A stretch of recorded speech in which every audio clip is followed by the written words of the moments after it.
সীমান্তবর্তী এলাকায় কোনো রকম অপরাধ ও দুর্নীতি হলে গ্রামবাসীরা যে কোনো সময় খবর দিতে পারে বিএসএফকে। সঙ্গে সঙ্গে হাজির হয়ে যাবে বিএসএফ। সীমান্তে নজরদারিতে গ্রামবাসীদেরও সামিল করতে ভিজিলেন্স সচেতনতা সপ্তাহ পালন শুরু করল বিএসএফ। এই কর্মসূচি উপলক্ষে সোমবার পুরাতন মালদা নারায়ণপুরে বিএসএফ মালদা সেক্টরের সদর দফতরে একটি সাংবাদিক সম্মেলন করেন বিএসএফ এর মালদা সেক্টরের ভারপ্রাপ্ত ডিআইজি অজিত কুমার। ভিজিলেন্স সপ্তাহ পালন করার উদ্দেশ্যে উপস্থিত সাংবাদিকদের জানান তিনি বলেন, ভিজিলেন্স সচেতনতা সপ্তাহে বিএসএফ কর্মীরা সীমান্তের মানুষজনকে ভিজিলেন্সের উদ্দেশ্যে জানান। ভিজিলেন্স সম্পর্কে মানুষ যাতে পুরো বুঝতে পারে তার জন্য কিছু কর্মসূচি নেওয়া হয়। বিভিন্ন জায়গায় ব্যানার ও পোস্টার লাগানো হয়। বিএসএফ এর তরফে যে আধিকারিকরা ভিজিলেন্সের দায়িত্বে থাকেন তাদের ফোন নম্বর ব্যানার ও পোস্টারে দিয়ে দেওয়া হয়, যাতে সাধারণ মানুষ সীমান্তে কোনো বেচাল দেখলেই বিএসএফকে খবর দিয়ে সতর্ক করতে পারেন অথবা কোনো সন্দেহজনক দেশদ্রোহী কার্যকলাপের বিষয় আজ করতে পারলেই বিএসএফদের জানানো হয়। এক সপ্তাহ ধরে এই কর্মসূচি চলবে। মালদা হেডকোয়ার্টারের অধীনে সমস্ত সেক্টরে 7 দিন ধরে এই কর্মসূচি পালিত হবে। সীমান্তে কর্মরত বিএসএফ কর্মী ও আধিকারিকরা সংশ্লিষ্ট এলাকার গ্রামবাসীদের সঙ্গে সবসময় সৌহার্দ্য বজায় রেখে চলেন। এতে তারা যেমন নিজেদের সুরক্ষা সম্পর্কে নিশ্চিন্ত থাকতে পারেন, তেমনই বিএসএফ নিজেদের কাজ ঠিকমতো করতে পারে। साल में एक बार विजिलेंस अवेयरनेस वीक मनाती है। अभी जो प्रेजेंट में अवेयरनेस वीक मनाए जा रहे हैं वो 18 अगस्त से 17 नवंबर के बीच में जो मनाए जाने हैं उसी का ये सेकंड पार्ट है। आज जो मनाए जाए सप्ताह ये सरदार वल्लभ भाई पटेल के जन्मदिन के उपलक्ष्य पर मनाए जाते हैं और इसका उद्देश्य बीएसएफ में आंतरिक पारदर्शिता लाना है, कार्यों के प्रति पारदर्शिता और किसी भी तरह के जो करप्शन से रिलेटेड इशू हैं उसको त्वरित रूप से निपटाने के पर्पज से किया जाता है।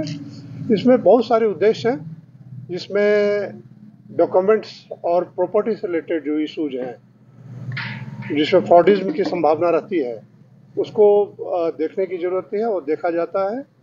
साथ ही साथ लोगों में जागरूकता फैलाई जाने के लिए कि आप किसी भी करप्शन के प्रति जागरूक हों और उसका प्रॉम्प्टली रिपोर्ट करें। तीसरी चीज़ जो है लंबित शिकायतें, अगर किसी तरह की भी कोई शिकायतें हैं, चाहे वो सिविल की हो चाहे बीएसएफ के इंटरनल मैकेनिज्म से संबंधित हो, उसकी त्वरित निपटारा की जाती है। तो ये पर्पस अपने बीएसएफ अवेयरनेस वीक का जो है ना अभी लोग बनाए जा रहे हैं। जी,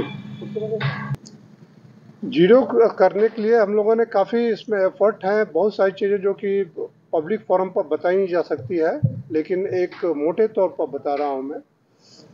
जैसा आप सभी को विदित होगा कि बीएसएफ 24/7 के तर्ज पर काम करती है।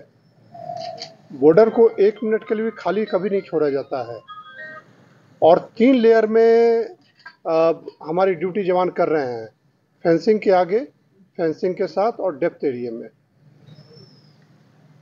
तो बॉर्डर पर 1 मिनट में खाली, साथ ही साथ सर्विलेंस इक्विपमेंट हमारे बीएसएफ में हैं जो कि दिन रात अलग अलग तरीके से सर्विलेंस इक्विपमेंट है जिससे चौकसी की जाती है।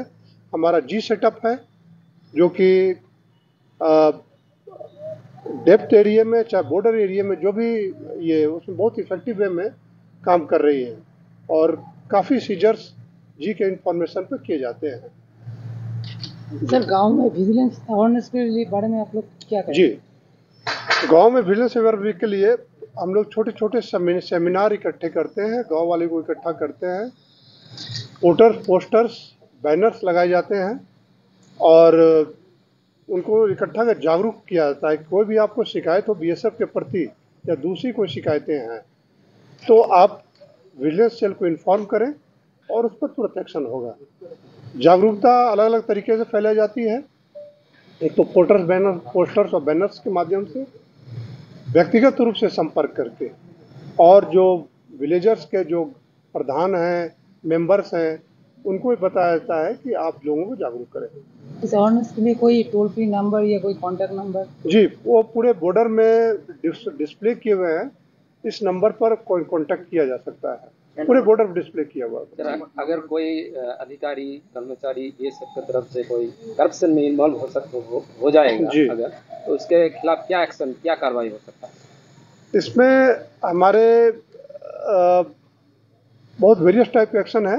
इनिशियली सबसे पहले हमारे यहाँ जी ब्रांच और विजिलेंस ब्रांच किसी भी तरह करप्शन पर बहुत कड़ी निगाह रखती है।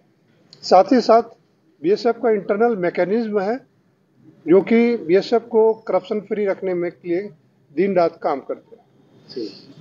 इसके बाद भी अगर करप्शन की कोई चीज़ नोटिस में आती है तो अगर सबूत पर्याप्त हैं तो इमीडिएटली इंस्पेक्शन, ऑफेंस रिपोर्ट या चार्जशीट पर जो भी कार्मिक हैं उनको लेकर तुरंत एक्शन लिया जाता है।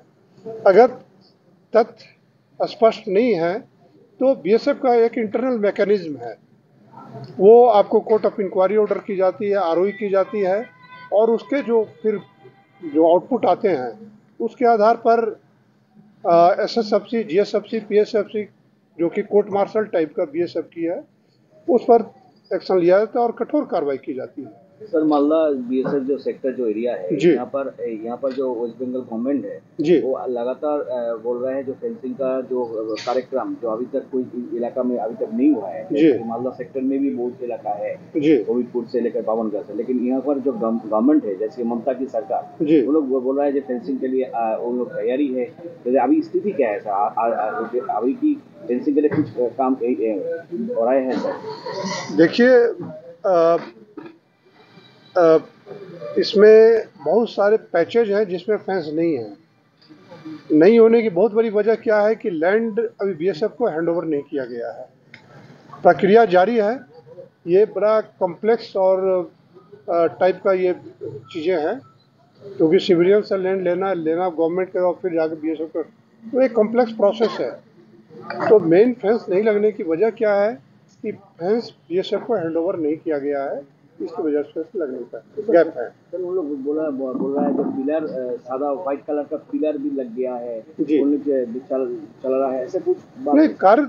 कार्य जो है प्रगति पर चल रहे हैं, ठीक है, कार्य चल रही है प्रगति पर, लेकिन पूरी तरह फेंस पूरे एरिया को करवाना एक लंबा प्रोसेस है और घनिष्ठ कॉम्प्लेक्स प्रोसेस है, तो वो प्रोसेस के हिसाब से काम। और एक सवाल सर, एक्चुअली कल भी 2 बांग्लादेशी इधर में आया था, अरेस्ट भी हुआ है जी। तो अक्सर इसका यहाँ पर जो गवर्नमेंट है वो बोल रहा है कि बीएसएफ काम नहीं ठीक ठाक नहीं कर रहा है, वो अंदर आ जा रहा है सीमाना के इस पार से इधर में, तो यही क्या मतलब ये जो एलिगेशन है ये सच है सर? बीएसएफ काम, ये मैं इतना ही कहना चाहूँगा इस पर कि बीएसएफ बहुत तत्परता के साथ काम कर रही है और जैसा बताया मैंने कि 24/7 पर बीएसएफ बैन करती है। आरोप प्रत्यारोप का जहाँ तक है, आरोप लगाने के लिए कोई भी फ्री है। बीएसएफ इस तरह का कोई कार्य नहीं कर रही है जिससे बीएसएफ की बदनामी और देश की बदनामी हो। Thank you sir.